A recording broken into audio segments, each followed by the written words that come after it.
Jacen Felix is a self-taught artist, and growing up, he really enjoyed comic book art and Dungeons and Dragons.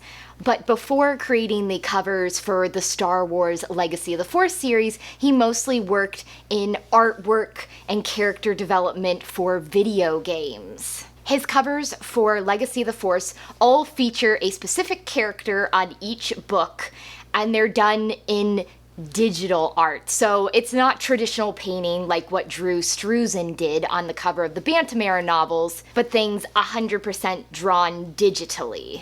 I like getting to see the characters on each of the covers. However, I will say that Felix chose to make the backgrounds very vague and nondescript, and that's one point where they fall apart a little for me, because I would have loved to see the settings of this series as well as the prominent characters here. The last book in the Legacy of the Force series, Invincible by Troy Denning, ultimately made it to number 5 on the New York Times bestseller list for the week of June 1st, 2008, and was ultimately on the list for 3 weeks. So while I tried to go into my read of Invincible pretty blind, unlike the previous 3 novels, I did know some things going in, because I mean, the cover sort of gives it away that a lot of this story will be this ultimate showdown between the Solo twins. So, a brief summary. The rebel cause is losing ground after the assassination of Admiral Palayan of the Imperial Remnant and the murder of Mara Jade Skywalker. Darth Caedus and his Galactic Alliance forces seem unbeatable. And Luke Skywalker has seen a vision of the future which shows the galaxy enslaved under a tyranny to rival that of Emperor Palpatine's. So the Jedi decide to make one last-ditch effort to eliminate Darth Caedus, and there's only one individual capable of facing him. So I was honestly a little surprised by how short, how small Invincible was. I guess going into it, I expected it's the series closer, it's gonna be a hefty volume, but it was not. And in ways, I might have appreciated it more if it had been, but let's save that for later. So going into the plot, we open as the Imperial Remnant is attacking the Verpine homeworld of Roche, and the Mandalorians, as well as Jaina Solo, are trying to stop this Imperial invasion. That fails, Jaina heads back to the Jedi secret base within the Hapen cluster, and they decide that they need to make a final stand against Darth Caedus, formerly Jacen Solo. They figure out that Caedus is on Roche again, so they decide that they're going to insert Jaina there and have her face off against her brother. And she's not successful, but she does grievously wound him by cutting off his arm. And then from there, it's just a madcap dash to the ending, because Jacen has marked Jaina with some sort of Night Sister blood trail, which means that he's gonna find out the location of the secret Jedi base, so they've gotta stop him with whatever means they can, and at the same time keep him from wiping out the Jedi where they're hidden in the Hapen cluster. So let's talk about Jaina first, since a key portion of this novel is her having to face down her brother and hopefully eliminate him, but also pull through in the end, because she really doesn't want her parents to lose all their children in one go. And even though the previous book, Revelation, seemed to be all about Jaina finally coming to terms with the fact that she's gonna have to kill her brother, she's still pretty conflicted here, because she knows the job that she has to do. She knows that he will not stand down, he won't surrender, he won't give up, but at the same time, he's her twin. They had such a close connection at one point in time, and how can she do away with that?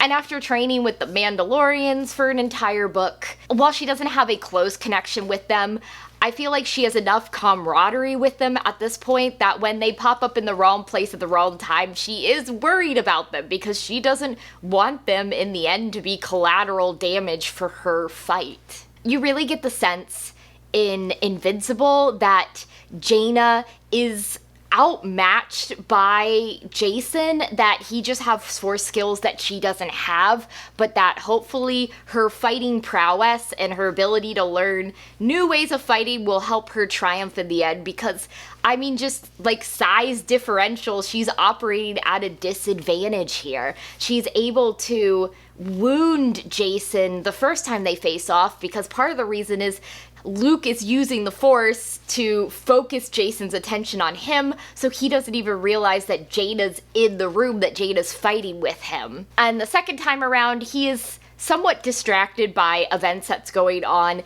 outside of his Star Destroyer, but also Jaina has sort of worn him down to the point that she has a little bit more of an advantage there. Of course, though, I feel like it wouldn't be a Troy Denny novel without some just weirdness.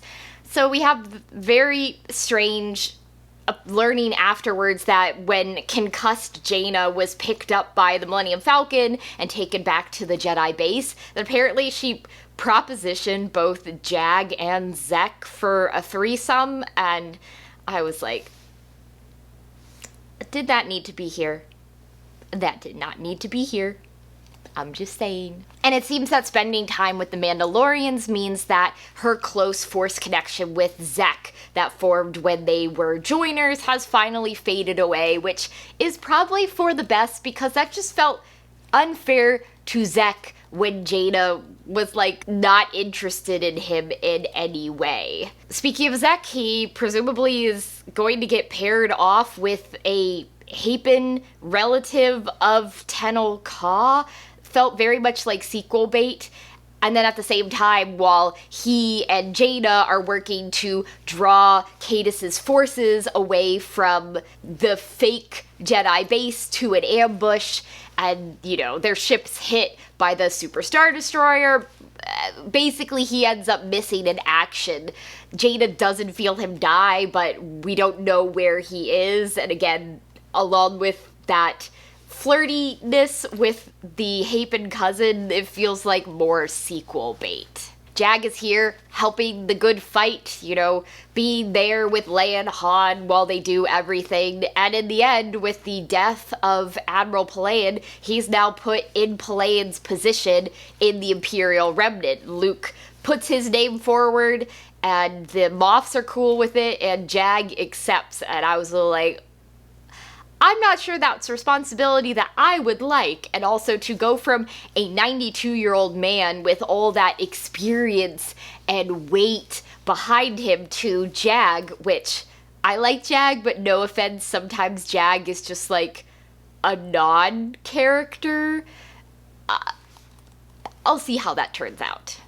Luke has apparently seen this vision of the future, that if Cadis is allowed to remain in power, that just the galaxy's going to fall into shambles. And I really wish we could have seen examples of that here, because it felt like most of that was like Luke saying this, and then Luke saying, you know, I've got a plan so that Cadis is focusing on me, but we're never really in Luke's head. And I think this is definitely the shorter page count at play here.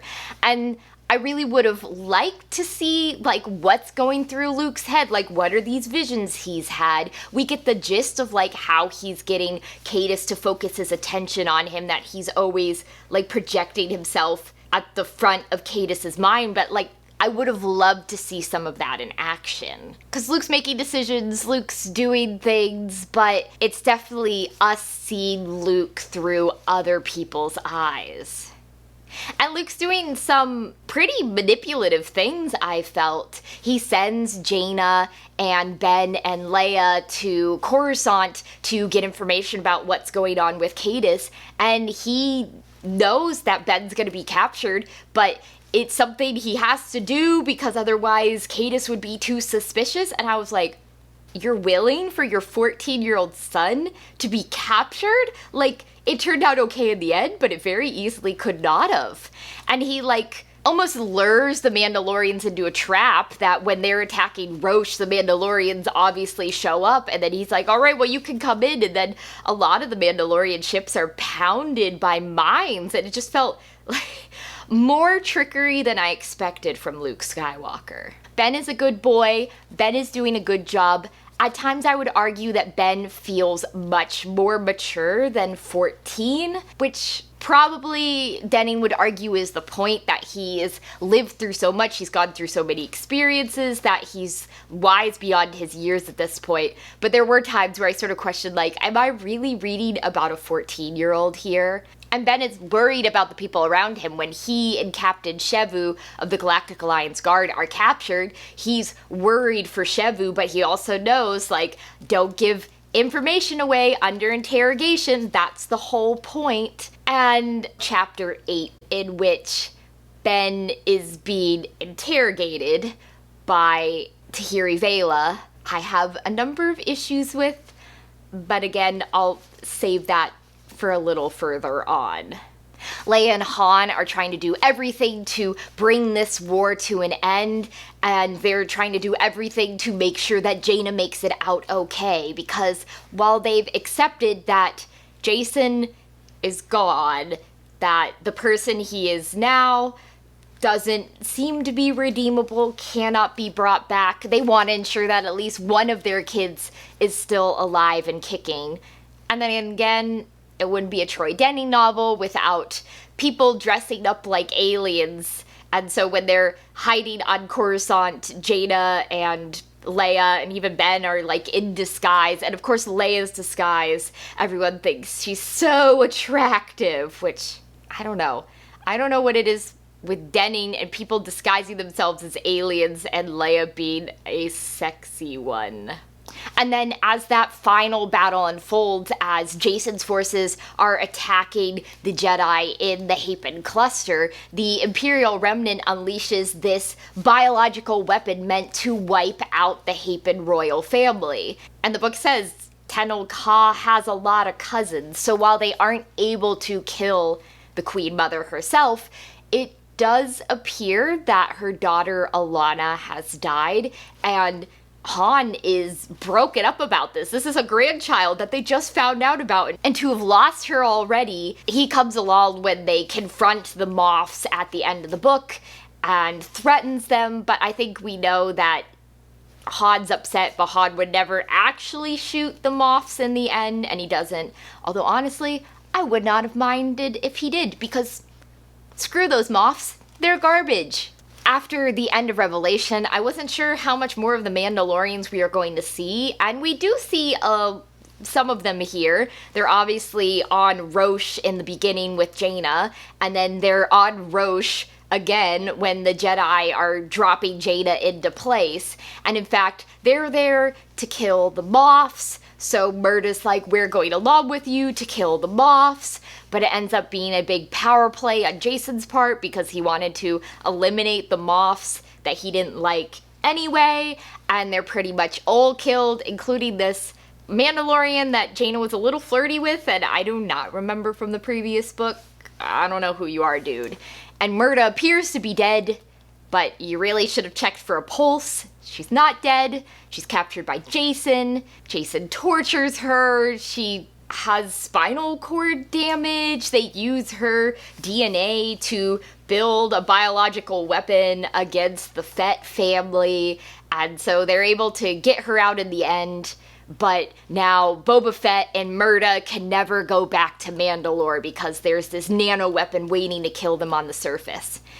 And oh boy, this did not feel thought through to me. It's a way to keep them off Mandalore, but I felt like no one is considering the ramifications here. That first of all, if you're building a super weapon to target Boba Fett, who is the clone of Jango Fett, and Jango had family, you're putting this on Mandalore, and there's probably other Fetts running around not related to Boba who this could target. And two, that there were millions of Jango clones running around the galaxy, and we know some of them still exist. And not just that some of them still exist, but like the Mandalorian guy we met in Revelation, some of them are offspring of those Fett clones.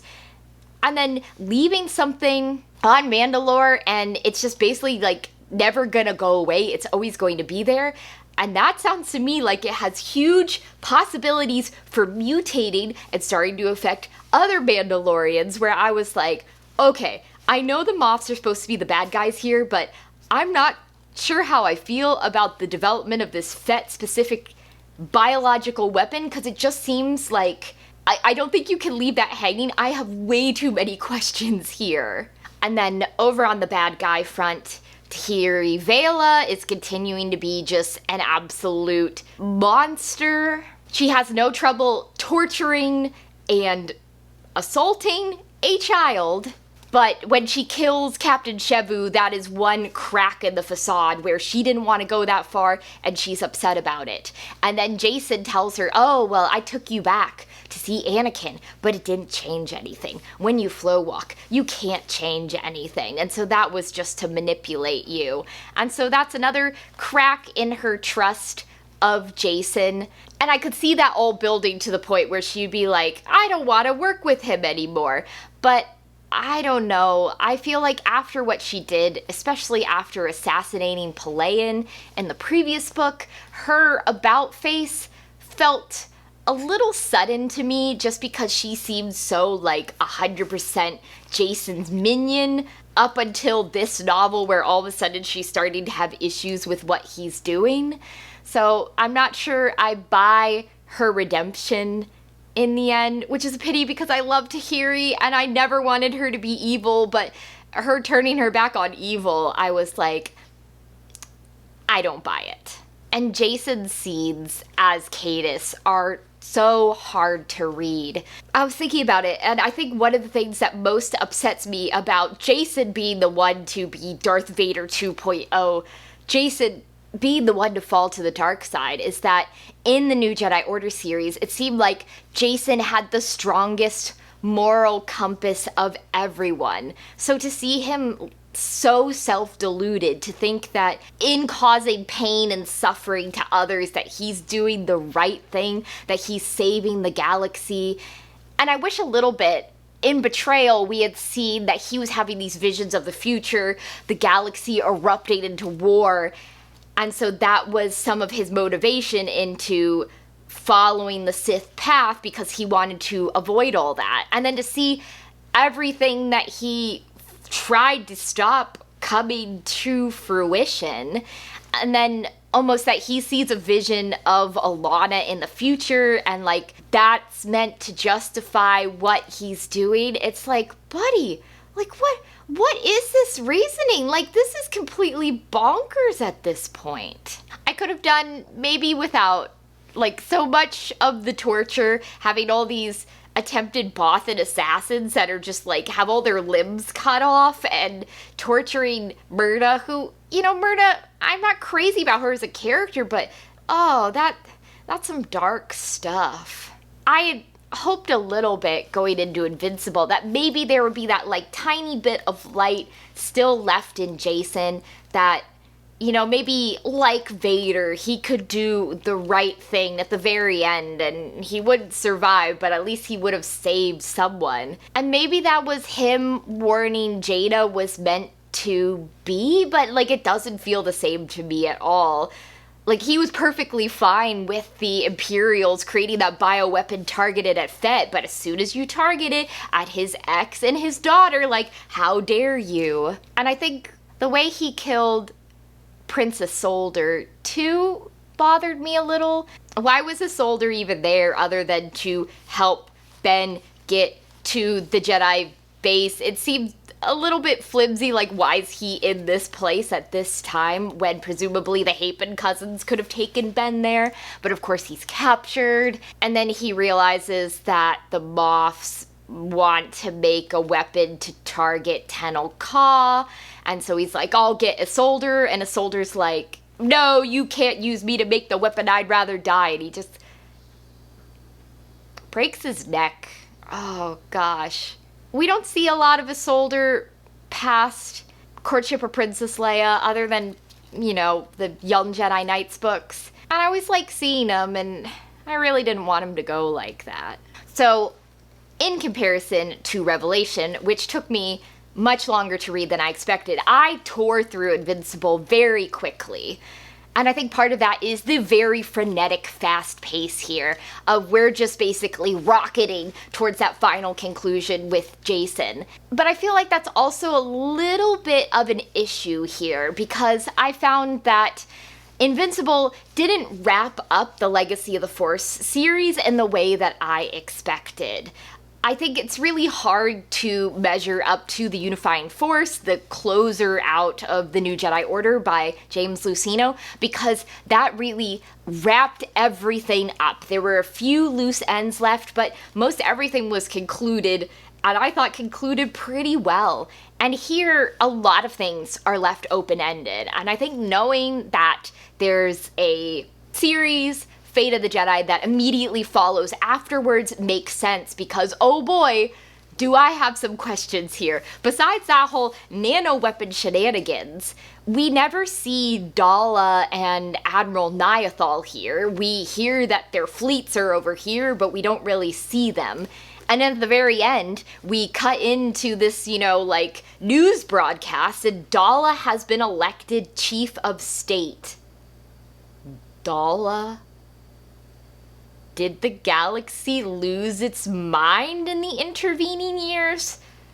That is definitely something that I'm like, oh boy, we gotta jump into the Fate of the Jedi to find out what's happening there. Zekk is missing. Jag is now the Admiral Palaean figure in charge of the Imperial Remnant. No one really knows what was going on with Jacen other than he turned evil, like they didn't understand his motivations here at all. And everyone signs papers and now the Galactic Civil War ends, but I feel like real life conflicts are much messier than that. So I can see where a lot of this is meant to lead into the next series, but I would have liked some more pages here, some more conclusions here to maybe wrap up the story a little more, because as it stands, it felt like the ending was somewhat abrupt. And I think, too, part of that frenetic breakneck speed meant that the things that happened at the very end were maybe a little too predictable. Like, I didn't feel like this was a unique scenario here. I almost saw everything coming. The Moff's releasing the nano weapon, and obviously Tenel Ka's not going to die, and it looks like Alana will die, and I'm like, there's no way. If everything Jacen did was for Alana, there's no way she's dead. So then the revelation that for her safety, Tenel Ka's pretending she's dead, and Alana's going to be spending time with her grandparents for the time being, learning to be a Jedi, using a fake name. She's now a war orphan. I feel like I saw all that coming, that nothing really took me by surprise here. And I think that also carried over into the action scenes. I felt like Jaina's first showdown with Jacen on Roche, I thought that was very effective. I was concerned about what was happening. Sometimes I find Denning's action scenes disorienting, but I felt like here I could follow most of it, and the parts that were disorienting I felt like were meant to be so, and I was just really engaged in that. But I felt like the second showdown between Jaina and Jacen fell a little flat for me. And again, because of the page count, I just think it's how quickly it happened. I had a similar issue with the last book in the Dark Nest trilogy, where Luke facing off against Lomi Plo just was really fast and over in a chapter, and I would have liked a little more time to dwell on it. And as I said earlier, I had some major issues with how Chapter 8 played out, which is basically that Ben has been tortured, they're interrogating him, they're trying to find out the location of the Jedi base, and then Tahiri comes in, and she looks nice, and she smells nice, and she's like, I'll put some Bacta ointment on your wounds. And then she's seducing him, trying to put her hand down his pants, and I'm like, ew, ew, ew. If I had felt in Revelation that Tahiri was being treated as far younger than she was, I 100% knew how old she was here, and the fact that she was doing this to a 14-year-old, I didn't want to read it. I really didn't want to read it. If it's meant to show me how bad she's being, I know how bad she's being. I don't need to see her assault a minor. And Ben's uncomfortable with it, and he's not sure what's going on, and I'm reading it, and I'm like,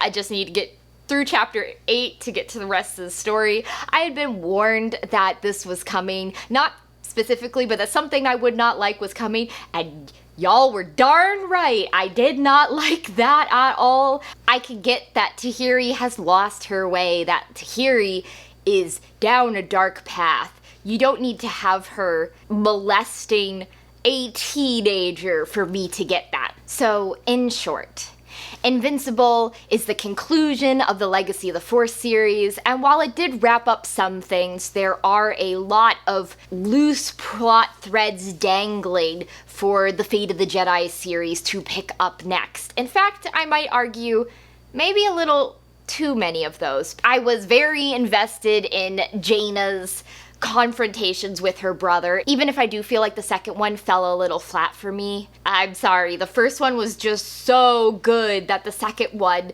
just didn't have the same kind of oomph. And who knows what's gonna happen with Tahiri next. She made a sudden about face to the light side again, but honestly, it can't be that easy. So next time, I'm going to be reading a standalone novel set in between the Legacy of the Force and the Fate of the Jedi series, Millennium Falcon by James Luceno.